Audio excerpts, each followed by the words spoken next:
Nevzniká preto, že by ste mu ublížili. Vzniká preto, že vaša samotná existencia mu nastavuje zrkadlo. Vlastne mu ukazuje, že skutočné spojenie, láska alebo sebaúcta existujú a on vie, že to v sebe nemá. Nenávidí vás za to, čo mu nevedomky pripomínate, jeho vlastnú prázdnotu, neistotu a závislosť na falošnom obraze o sebe.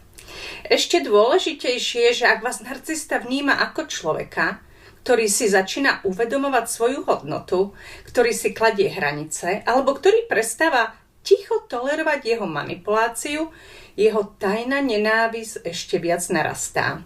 Pretože vy pre neho prestávate byť niekým, koho môže kontrolovať. A strach zo straty kontroly v ňom spúšťa paniku, zamaskovanú za pohŕdanie, výsmech alebo tichú sabotáž.